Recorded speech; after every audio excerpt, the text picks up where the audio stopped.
হঠাৎ করে বিশ্ব রোডে উঠেছিলাম, তো তাই দেখতে পেলাম পরিবেশটা খুব ঠান্ডা, নির্জন একা একা রাস্তা চলার জন্য খুব সুন্দর। এরিয়াটা আমার কাছে খুব ভালো লাগলো। এখন আপনাদের কাছে কেমন লাগছে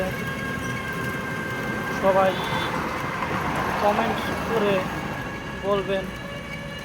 ভালো লাগলে ঘুরতে আসবেন।